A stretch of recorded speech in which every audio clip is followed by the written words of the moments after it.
ঘটনা আমার নাম আজিদা বেগম লস্কর। আচ্ছা। আমরা বাড়িঘর উদাহরণ পানগেরা ফাঁটতে স্টার বাচ্চা আমরা কিছু কদিন আগে আমরা ঘর বানাই বাড়ি লইয়ে গেছি গিয়া দেখি বেজান মানুষ আমরা জমি লাগাই দিচ্ছে আমরা কতদিন রয়েছিলাম একদিন রাইট আমরা বড় হাঞ্জা তো রোজার আগে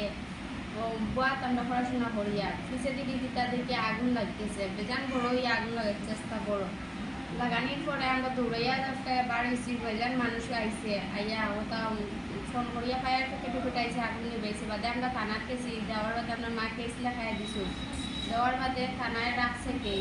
রাখার বাদে আমরা আইসে শিলচর বনিয়া লাগবার আইসি আওয়ার বাদে আমরা স্কুল ভর্তি হয়েছি কয়দিন গেছে থানা কোনো লড়িছে না আমরা আসামও ধরছে না 4 মাস হয়েছে আজ গড় জ্বালানির আমরা কোনো ছবি পাইছি না আসামি ধরে না তাহলে আমরা স্কুলে যেতে পারি না কোনো বাইরে যেতে পারি না টিউশন যেতে পারি না আমরা আবুলা করে অন্য আইয়া গনি এলাকা আমরা জান পাচাইতে পারি আর আমরা কই যেতাম থানাও লড়ে না কোনো লড়ে না পঞ্চায়েত লড়ে না কিছু আমরা কথা শুনি না মানে আমরা লাওয়ারি সই দিছি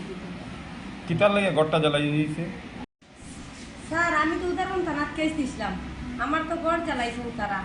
যে 3টা আসামি আমি পাইছি মানে তারা হাউলিং করে আমার লগে বাচ্চা কাচ্চা মারতো করি বাড়িবার দেয় না এরপরে আমি দেখছি গড় চালাই দিছে বাচ্চা কাচ্চা এনে মরি দিবা ও আমি বাইরে আইছি বা বাইরে আইয়া আমি যে থানারে গিয়া বললাম যে আমি তো কেস দিলাম এফআইআর দিলাম আমার কোনো বিচার নাই গড় জ্বালার কোনো বিচার নাই কিছু নাই কিতাব আমি মরি দিতাম নি আমার বাচ্চা দিয়া তারা কোন তুমি আমি কোর্টও বসাই দিব আমি এটা জানি না এটা আমরা কইও না মানে কোনো ভ্যালুও দেয় না থানায় আমারে একবার কইলে আমি 3-4 বার গেছি কয় আরো সিপিএম জজ যাও গিয়া বাইরে যাও গিয়া আমি গাড়ি ভাড়া দিব আমারে ওসি থাকে আমি যেতাম কই আমার তো আর যাইবার জায়গা নাই এখন আছি আমি বাইরে বাচ্চাই গিয়ে আমি নানি স্কুল ভর্তি করছি যে পড়ার লাগে নষ্ট হয়ে যান তারা এখন যাই না বাচ্চাইতে ডরাই ওই আমি সামনে যেতাম মা আমরা পাইয়া মার দিব মানুষরা 30,000 20,000 40,000 করে পাঠের মানে বাচ্চাইতে পুরা না দিয়া শফিকুদ্দিনে তার লগে পিছে আছে আনারুসের আনার আছে তার পিছে লাইনে গাড়ি চালায় আর শফিকুদ্দিনে আজল লাইনে গাড়ি চালায় মানে গাড়ি বন্ধ করি এখন লাগছে পিছিয়ে বাচ্চাইতে দেখি লাইছো